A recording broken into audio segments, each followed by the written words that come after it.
program that exercises, that flies to the 64th, that just processes through those keys real fast looking for them. They do it with grid computing, and IBM's an expert in grid computing. They know how to do it.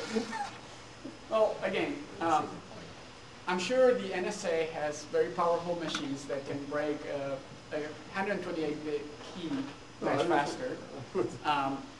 But we're not too concerned about the NSA going into the business of using piracy. You're going to need the 128.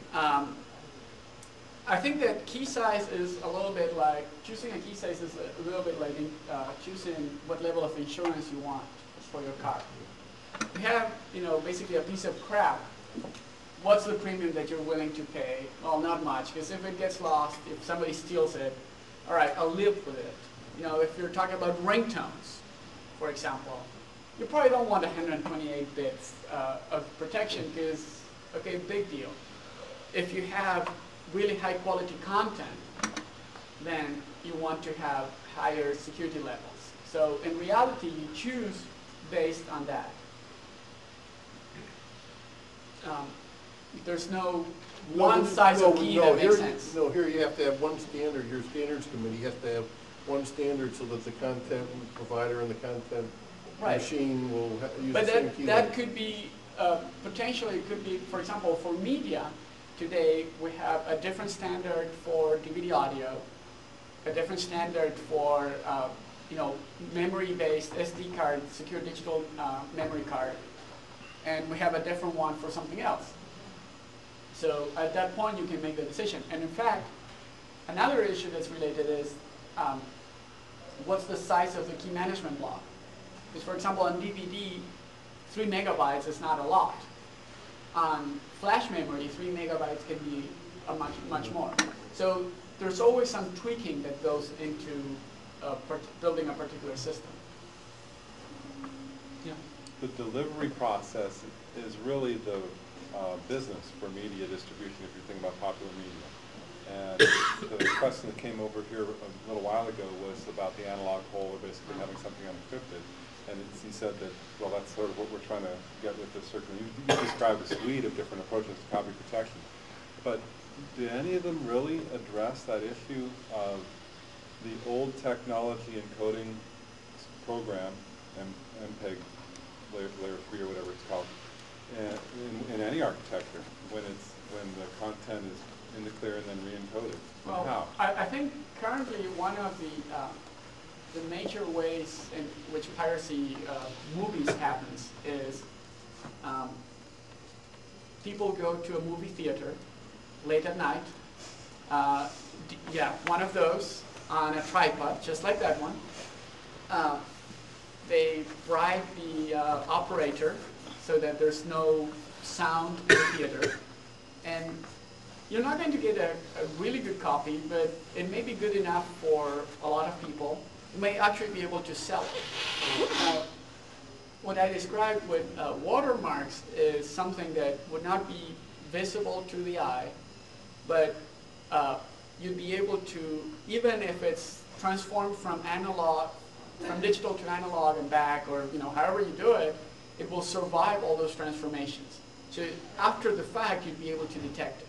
So if Harry Potter is sold as Super CD or not Super CD, VCD, on 2 CDs, which is, I think it was sold before it was released in movie theaters, which is weird. At least you should be able to detect that it was copyrighted, but well, if it's Harry Potter, you already know that. And you may, with better technology watermarks, you can include something that allows you to detect where it was recorded from. So for example, if we're talking about digital cinema, and that's what was used for creating, or even if it's analog, if you could somehow say, okay, this was from this theater, you can at least send the cops to the theater saying, there's an illegal activity going on. You wouldn't be able to prevent it. Watermark is a forensic technique, not a prevention technique in this use. hasn't been expanded to where the playing devices actually identify watermarks that have. Well, so it's this circle, right? So we require compliant devices to check for a watermark. If it's present, then to check for a watermark on unprotected content. If it's present, then something went wrong and the device, because it's compliant, refuses to play that content, right? So that's one way to So make if it less attractive to consumers, because now I insert my VCD that I bought online from some foreign country, and it doesn't play on my DVD player. Now I need to go and download a hacked version of the player. It's like, I'm not going to bother. I'd rather, you know, pay my Netflix subscription and get it there.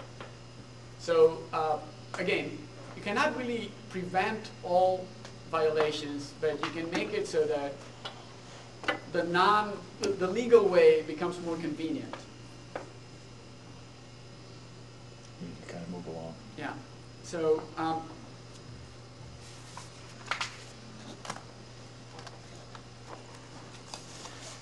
we cannot end a presentation without a conclusion slide.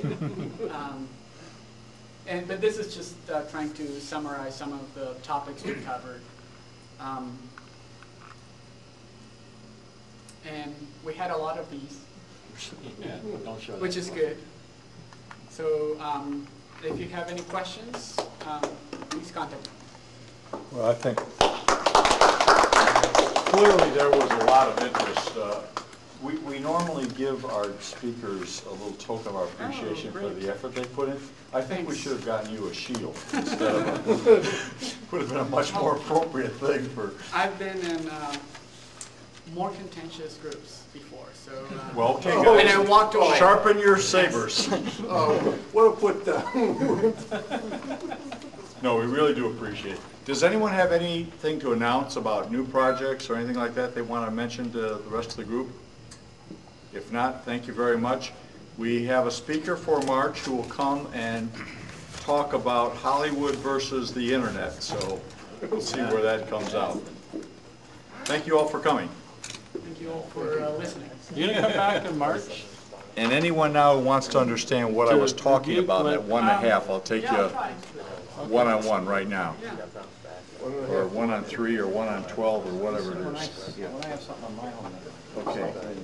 This is how it's done. It's not to screw anyone, but it's done. You guys? Yeah, my So you basically, Sure, but it may not be worth so doing. we have this business model where, you know, I want to sell my device on YouTube. You train one way. Right. So I want to Basically, it's in your interest to basically reset it before you sell it. Yeah, it's possible to reset it.